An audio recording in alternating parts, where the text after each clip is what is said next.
Hello, hi guys, welcome to our കുട്ടി vlogs. അപ്പം നമ്മളിന്ന് വന്നിരിക്കുന്നത് എന്താ വെച്ചാൽ, വന്നിരിക്കുന്ന സ്ഥലം ഞാൻ ആദ്യം പറയാം. ഇത് കാപ്പ എന്ന് പറഞ്ഞ സ്ഥലമാണ്. നമ്മൾ താമസിക്കുന്നിടത്തു നിന്ന് ഒരു 10 minutes ഡ്രൈവ് എന്ന് പറയാം. കാപ്പ എന്ന സ്ഥലം ഇതൊരു കോസ്റ്റൽ സൈഡാണ്. കണ്ടോ, കുറേ കടലാണ് കാണുന്നത്. അപ്പം ഞാനിവിടെ വന്നേക്കുന്നത് എന്തിനാ വെച്ചാൽ, നിങ്ങളെ പറഞ്ഞില്ലായിരുന്നോ വണ്ടിയെപ്പറ്റി ഒരു വീഡിയോ ഇടാമെന്ന് പറഞ്ഞിട്ടില്ലായിരുന്നോ? അപ്പം വണ്ടിയെപ്പറ്റിയുള്ള വീഡിയോ ഷൂട്ട് ചെയ്യാൻ വേണ്ടി വന്നതാണ്. പക്ഷേ നല്ല സമയത്താണ് വന്നത്. ഭയങ്കര കാറ്റാണ്. നന്നായിട്ട് കാര്യമുണ്ട്. നമ്മുടെ കടലിൽ നമുക്ക് കാണാൻ പറ്റും. നല്ലതായിട്ട് തിരയുണ്ട്. നിങ്ങൾക്ക് മൈക്കിൽ കൂടെ കേൾക്കാനും പറ്റും. അപ്പം സൗണ്ട് കുറച്ച് എന്താ പറയുന്നത്, ആയിരിക്കും. എന്നാലും സോറി, ഭയങ്കര കാറ്റായിപ്പോയി. ഞാൻ സത്യം പറഞ്ഞാൽ സന്ധ്യ അതിന് മുമ്പ് ഇവിടെ വന്നത്, പക്ഷെ എന്നാലും ഭയങ്കര കാറ്റാണ്. അപ്പം ജസ്റ്റ് നിങ്ങളെ വണ്ടി ഒന്ന് കാണിക്കാനും വണ്ടിയെപ്പറ്റി ഒന്ന് പറയാൻ വേണ്ടിയാണ് ഇവിടെ വന്നേക്കുന്നത്. അപ്പം വണ്ടിയെപ്പറ്റി പറയുകയാണെങ്കിൽ, നമ്മളെടുത്തേക്കുന്ന ഒരു 2017 വണ്ടിയാണ്. 2017 വോക്സ്വാഗൻ പസാറ്റ് എന്ന് പറഞ്ഞ വണ്ടിയാണ്.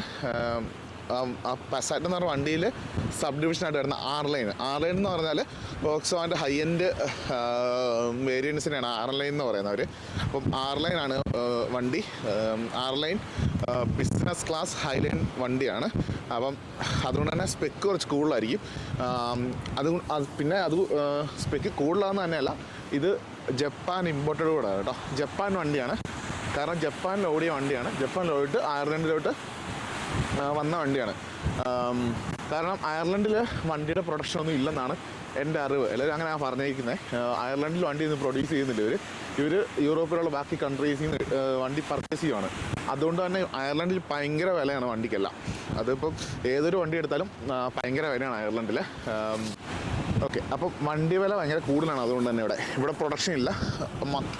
ബാക്കിയുള്ള കൺട്രീസിൽ ഇത് കൊണ്ടുവരുന്നതുകൊണ്ട് തന്നെ ഭയങ്കര വിലയാണ് വണ്ടിക്കെല്ലാം. അപ്പം ഇവർ മെയിനായിട്ട് വണ്ടി കൂടുതലും പുതിയത് ഇവിടെ കൊണ്ടുവരുന്നത് UK, ജർമ്മനി, അങ്ങനെയുള്ള ജർമ്മനാണ് കൂടുതലുള്ള വണ്ടി വരുന്നത്. പിന്നെ ജപ്പാൻ വണ്ടികൾ വരാറുണ്ട്. അപ്പം കൂടുതലും ജർമ്മനാണ് വരുന്നത്. അപ്പം അവിടെ നിന്നാണ് കൂടുതലും. പിന്നെ ബാക്കിയുള്ള യൂറോപ്യൻ കൺട്രീസിൽ നിന്നൊക്കെയാണ് ഇവർ കൂടുതലായിട്ട് വണ്ടി ഇട്ട് കൊണ്ടിരുന്നത്. അപ്പോൾ അങ്ങനെയാണ് ഇവിടെ വണ്ടി വിൽക്കുന്നത്. അതുകൊണ്ടാണ് നമ്മൾ ഒരു പുതിയൊരു വണ്ടി എടുക്കണമെന്നുണ്ടെങ്കിൽ നമ്മൾ ആദ്യം പോയി ബുക്ക് ചെയ്ത് പിന്നെ അവർ വണ്ടി കൊണ്ടുപോകുന്നത്. അങ്ങനെ നമുക്ക് വണ്ടി കിട്ടത്തുള്ളൂ. അല്ല, നമ്മുടെ നല്ല പോലെ റെഡി ആയിട്ട് വണ്ടി കിട്ടാൻ പാടാണ് ഇവിടെ. അപ്പം അതിവിടെ പ്രൊഡക്ഷൻ ഇല്ലാത്തതുകൊണ്ട് തന്നെയാണ്. അപ്പം അതുകൊണ്ട് തന്നെ വണ്ടിക്കെല്ലാം നല്ല വിലയാണ്. ഫോർ എക്സാമ്പിൾ, നമുക്ക് UK ഒരു വണ്ടി മേടിക്കണമെന്നുണ്ടെങ്കിൽ കിട്ടുന്നതിൻ്റെ ഏകദേശം ഇരട്ടിയോളം ക്യാഷ് ആവും ഇവിടെ വണ്ടി മേടിക്കണമെന്നുണ്ടെങ്കിൽ. കാരണം ഇങ്ങോട്ട് വണ്ടി ഇറക്കുമതി ചെയ്യുന്നതുകൊണ്ട് തന്നെ. അതുകൂടാതെ അതിന് പുറമെ ടാക്സുകളും ഉണ്ടല്ലോ. നല്ല ടാക്സാണ് ഇവിടെ. അപ്പം ഈ കൊണ്ടുവരുന്ന വണ്ടിക്ക് നല്ല ടാക്സ് ഉണ്ട്. അപ്പം നല്ല രീതിയിൽ വണ്ടിക്ക് വില കൂടും. ഇപ്പം ഫോർ എക്സാമ്പിൾ ഒരു വണ്ടി ഒരു സെക്കൻഡ് വണ്ടി നമ്മൾ 20,000 യൂറോയ്ക്ക് ഇവിടുന്ന് മേടിക്കുന്ന വണ്ടിയാണെങ്കിൽ ഒരു പക്ഷേ UK അതിന് ഒരു 10,000-നും 15,000-നും ഇടയ്ക്ക് പൗണ്ട്സിന് ആ വണ്ടി കിട്ടും. അത്ര ഡിഫറൻസ് ഉണ്ട് വണ്ടി വിലയിൽ ഇവിടെ. അതുകൊണ്ട് തന്നെ ഇവിടെ പുതിയ വണ്ടി എടുക്കുന്നത് വളരെ കുറവാണ്. കൂടുതൽ നമ്മുടെ ആൾക്കാർ, മീൻസ് ഇന്ത്യയിൽ നിന്ന് വരുന്നവർ, എസ്പെഷ്യലി മലയാളീസ് എടുക്കുന്നതെല്ലാം സെക്കൻഡ് വണ്ടിയാണ്. സെക്കൻഡ് ഓണറോ തേർഡ് ഓണറോ വണ്ടിയാണ് കൂടുതൽ എടുക്കുന്നത്. ഓക്കെ, അപ്പം പുതിയ വണ്ടി എടുക്കത്തില്ല. ഭയങ്കര എക്സ്പെൻസീവാണ് ഇവിടെ വണ്ടി എടുക്കാന്നുള്ളത്. അതിൻ്റെ റീസൺ ഞാൻ ഈ പറഞ്ഞാണ്, ഇവിടെ പ്രൊഡക്ഷൻ ഇല്ലാത്തതുകൊണ്ട് തന്നെയാണ്. അപ്പം നമ്മളെടുത്തത് ഒരു ജപ്പാൻ ഇമ്പോർട്ടഡ് വണ്ടിയാണ്. നമ്മുടെ വണ്ടിയാണ് കേട്ടോ പുറകെ കാണുന്നത്, കണ്ട. അപ്പം നമ്മളെടുത്തത് ജപ്പാൻ ഇമ്പോർട്ടഡ് വണ്ടിയാണ്. ജപ്പാനിൽ നിന്ന് കൊണ്ടുവന്ന വണ്ടിയാണ്. ഡിസംബറിൽ ജപ്പാനിൽ നിന്ന് കൊണ്ടുവന്നു. ഡിസംബറിൽ തന്നെ രജിസ്റ്റർ ചെയ്ത വണ്ടിയാണ് നമ്മളെടുത്തത്. ഓക്കെ, ഇവിടുത്തെ NCT എന്ന് പറഞ്ഞാൽ നമ്മുടെ നാട്ടിലെ നമ്മുടെ ടെസ്റ്റില്ലേ, വെഹിക്കിൾ ടെസ്റ്റില്ലേ, അതുപോലെയാണിത്. NCT ഒക്കെ ഡിസംബറിൽ തന്നെയാണ് ഇവർ ക്ലിയർ ചെയ്തത്. അപ്പം അങ്ങനെ വണ്ടിയാണ് നമ്മൾ എടുത്തേക്കുന്നത്. അപ്പം ജപ്പാനിൽ സിംഗിൾ ഓണർ വണ്ടിയാണ്. നമ്മളാണ് സെക്കൻഡ് ഓണർ വണ്ടിയുടെ. അപ്പോൾ ജപ്പാനിൽ നിന്ന് കൊണ്ടുവന്ന വണ്ടിയാണ്. അപ്പം ടോട്ടൽ ഇത് 85,000 കിലോമീറ്റർ മിച്ചം ഓടിയിട്ടുണ്ട്. 85,000 കിലോമീറ്ററാണ് ഇത് ഓടിയേക്കുന്നത് നമ്മളെ കിട്ടുമ്പോൾ. ഓക്കെ, അപ്പം അങ്ങനെയാണ്. അപ്പം ഇവരത് ഡിസംബറിൽ കൊണ്ടുവന്നു. ഡിസംബറിൽ ഇവർ രജിസ്റ്റർ ചെയ്തു. ഡിസംബർ NCT ചെയ്തു. നമ്മൾ ഫെബ്രുവരി 1 നമ്മൾ പോയി നോക്കി. ജനുവരി അവസാനം നമ്മൾ പോയി നോക്കി. ഫെബ്രുവരി നമ്മൾ വാങ്ങി. അങ്ങനെയാണ്. ഓക്കെ, പിന്നെ വോക്സ്വാഗൻ്റെ വണ്ടിക്ക് ഇവിടെ വോക്സ്വാഗൻ വണ്ടിക്ക് ഭയങ്കര റീസെയിൽ വാല്യൂ കേട്ടോ. ഇവിടെ ഏറ്റവും കൂടുതൽ റീസെയിൽ വാല്യൂ ഉള്ള കമ്പനികളിലൊന്നും വോക്സ്വാഗൻ നമ്മൾ ടൊയോട്ടയൊക്കെയാണ് ഏറ്റവും കൂടുതൽ റീസെയിൽ വാല്യൂ ഉള്ളത്. അപ്പോൾ റീസെയിൽ വാല്യൂ ഒക്കെ ഉള്ള വണ്ടി ആയിട്ട് ആ വിലയാകും.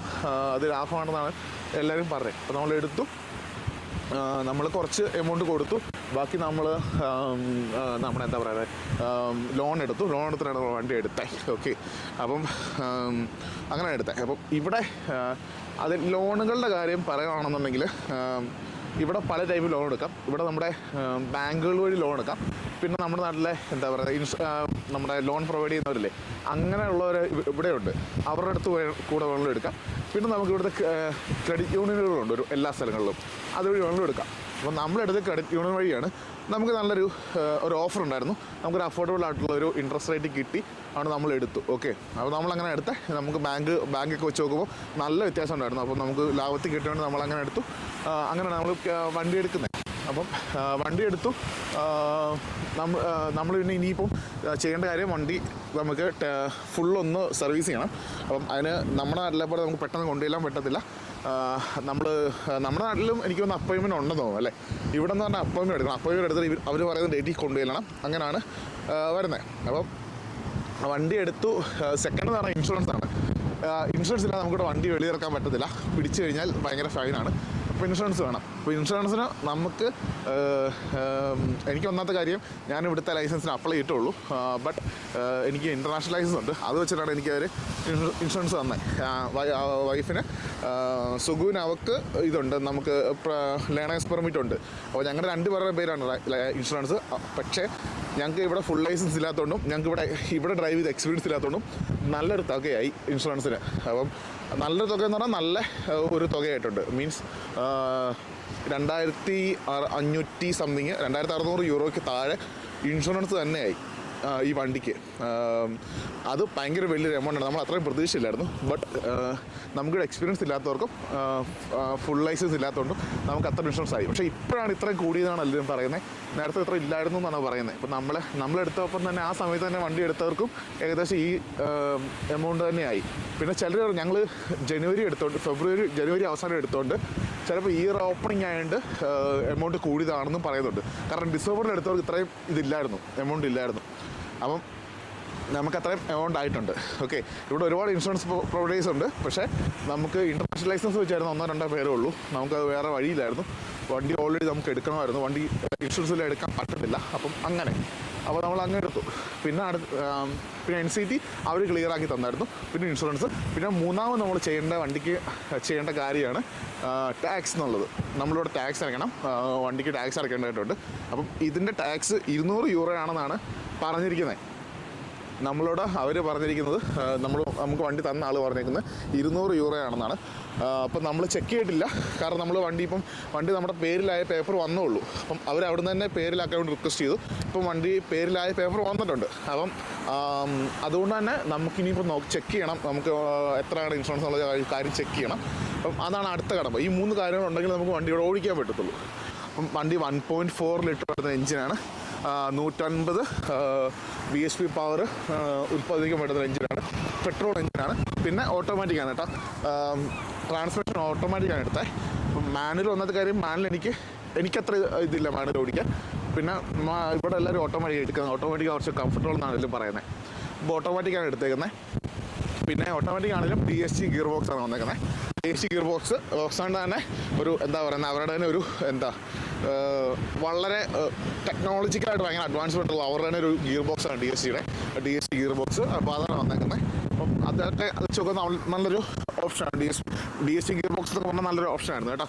പിന്നെ സ്പെക്കിനെ കാര്യം പറയുകയാണെന്നുണ്ടെങ്കിൽ കംപ്ലീറ്റ് ഏകദേശം എല്ലാ സ്പെക്കും ഉണ്ട്. നമുക്ക് എയർ ബാഗ്സ് ഉണ്ട്, 8 എയർ ബാഗ്സ് ഉണ്ട്. കംപ്ലീറ്റ് എയർ ബാഗ്സും ഉണ്ട്. പിന്നെ ഫുൾ സ്പീക്കർ സറൗണ്ട് സിസ്റ്റം വരുന്നുണ്ട് അകത്ത്. പിന്നെ ഫുൾ വിൻഡോസ് ഇലക്ട്രിക്കലാണ്, മിറർ ഇലക്ട്രിക്കലാണ്. നമ്മുടെ വൈപ്പർ, ഹെഡ്ലൈറ്റ് ഇതെല്ലാം ഓട്ടോമാറ്റിക്കാണ്. പിന്നെ ജസ്റ്റ് ഞാൻ ഈ വണ്ടിയുടെ കുറച്ച് ക്ലിപ്പ് കൂടെ കാണിച്ചു തരാം. ഇൻറ്റീരിയർ എക്സ്റ്റീരിയർ കുറച്ച് ക്ലിപ്പ് കൂടെ കാണിച്ചു തരാം. അപ്പോൾ നിങ്ങൾക്ക് മനസ്സിലാവും. അപ്പം ഇത്രയൊക്കെയാണ് വണ്ടി എടുത്തപ്പോൾ ഉള്ള മെയിനായിട്ടുള്ള കാര്യങ്ങൾ. അപ്പം ഇൻഷുറൻസ്, ടാക്സ്, NCT ആണ് മെയിനായിട്ട് വേണ്ടത്. പിന്നെ ലൈസൻസ് വേണം നമുക്ക് ഓടിക്കണമെങ്കിൽ. പിന്നെന്നുണ്ടെങ്കിൽ ഇത്രയൊക്കെയാണ് വണ്ടി എടുത്ത് നോക്കട്ടെ. പിന്നെ നമ്മൾ കിലോമീറ്റർ ഓടി നമ്മൾ ശ്രദ്ധിക്കണം. വണ്ടിയുടെ ഓണേഴ്സ് നോക്കണം. അപ്പം ഇതൊക്കെയാണ് നമ്മുടെ വണ്ടിയുടെ നിങ്ങൾ അറിയേണ്ടതായിട്ടുള്ള കുറച്ച് ഡീറ്റെയിൽസ്. നിങ്ങൾക്ക് ഇനിയും വണ്ടി അയർലൻഡിൽ എടുക്കുന്നതിനെപ്പറ്റി എന്തെങ്കിലും ഡൗട്ട്സ് ഉണ്ടെങ്കിൽ അല്ലെങ്കിൽ ഇതുമായിട്ട് ബന്ധപ്പെട്ട് എന്തെങ്കിലും ഡൗട്ട്സ് ഉണ്ടെങ്കിൽ നിങ്ങൾക്ക് ജസ്റ്റ് ഒന്ന് റൈറ്റ് ചെയ്യാം, ഞാൻ പറഞ്ഞുതരാം. ഓക്കെ, എനിക്കറിയുന്ന കാര്യങ്ങളാണ് ഞാൻ ഉറപ്പായിട്ടും പറഞ്ഞുതരാം. ഓക്കെ, ഞാൻ ജസ്റ്റ് കുറച്ച് ക്ലിപ്പൂടെ കാണിച്ചിട്ട് ഞാൻ വണ്ടിയുടെ ഇൻറ്റീരിയർ എക്സ്റ്റീരിയർ കാണിച്ചിട്ട് ഞാൻ ഫൈൻഡ് അപ്പ് ചെയ്യണം. നല്ല മഴയാണ്. നല്ല മഴ എന്ന് പറഞ്ഞാൽ നല്ല കാറ്റോടുള്ള മഴയാണ്, നല്ല തണുപ്പാണ്. അതുകൊണ്ട് അപ്പം ജസ്റ്റ് അതുകൂടെ കാണിച്ച് തീർത്താം കേട്ടോ. അപ്പം ഓക്കെ, നിങ്ങൾക്ക് എന്തെങ്കിലും ഡൗട്ട്സുകൾ എന്തെങ്കിലും ഉണ്ടെങ്കിൽ തീർച്ചയായിട്ടും റൈറ്റ് ചെയ്യുക, ഞാൻ അതിനെപ്പറ്റി ഒരു വീഡിയോ ചെയ്യുന്നതായിരിക്കും. ഓക്കെ, അപ്പം ഇതുവരെ നിങ്ങൾ തന്ന എല്ലാ സ്നേഹത്തിനും നന്ദി. തുടർന്ന് അങ്ങോട്ട് ഞങ്ങൾ പ്രതീക്ഷിക്കുന്നുണ്ട്. ലൈക്ക് ചെയ്യുക, സബ്സ്ക്രൈബ് ചെയ്യുക, നിങ്ങളെ വിലയേറിയ അഭിപ്രായങ്ങൾ നമ്മളെ അറിയിക്കുക കേട്ടോ. അപ്പം ഓക്കെ, ബൈ ഗൈസ്.